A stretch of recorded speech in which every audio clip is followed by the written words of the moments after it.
욥기는 사실은 42장이나 되는 굉장히 두터운 책이고요. 구약학자들도 이야기하기를 번역하기도 굉장히 어려운 책이다라고 이야기를 합니다.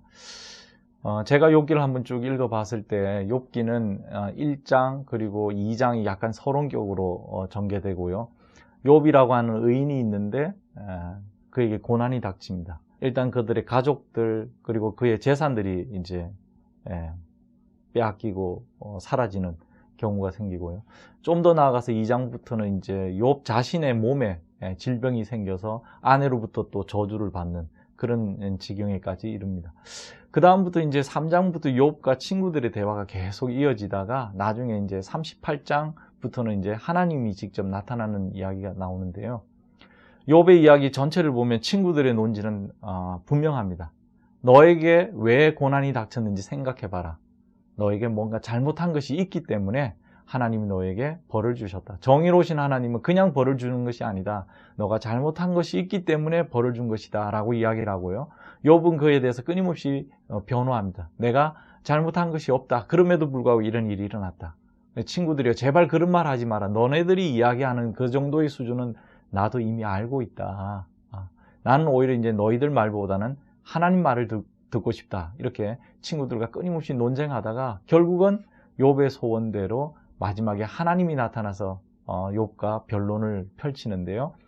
38장부터 일어나는 그 변론들을 가만히 보면 하나님께서 욥에게 끊임없이 질문을 하십니다.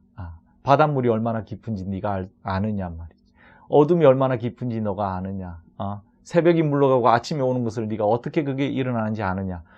창조 세계 안에 일어나는 놀라운 일들을 하나님이 이야기를 하시고요. 두 번째 하나님이 또 나타나셔서 이제 창조 세계에 있는 베헤못이라고 하는 거, 그 다음에 리워야단이라고 하는 이 수수께끼와 같은 이 동물들을 꺼집어내서 이 창조 세계에 무지막지한 힘들이 있다라는 걸 이야기를 하십니다. 어떻게 보면 욥이 왜 고난을 당하는가에 대한 해명이 전혀 여기 나오지를 않아요. 그럼에도 불구하고 욥기에 욥의 소원, 하나님으로부터 한 말씀을 듣고 싶다라고 하는 이 소원이 욥기 말기에 이루어지는 거예요. 그런데 이제 좀 더 지나가면은 욥기의 결말 부분에 보면은 욥이 그것으로 인해서 고난을 받고 난 이후에 굉장한 축복을 받았다. 이전보다 더 많은 축복을 받았다라고 하는 구절이 나옵니다. 많은 설교자들이 욥의 이 결말 부분을 보면 하나님께서 우리에게 고통을 주고 이 고통 이후에 하나님이 축복을 주신다라는 식으로 해석을 하는데 저는 좀 생각이 다릅니다. 욥기는 하나님께서 고난 후에 축복을 주신다 또는 욥이 고난을 받은 이유가 욥의 잘못 때문이다 라고 말하는 것이 아니라 잘못하지 않아도 고난이 닥친다. 그러나 고난이 끝은 아니다. 고난당하고 쓰러지고 무너질 것처럼 보이지만 하나님은 새로운 시작을 열어놓으신다라는 이야기로 읽고 싶어요.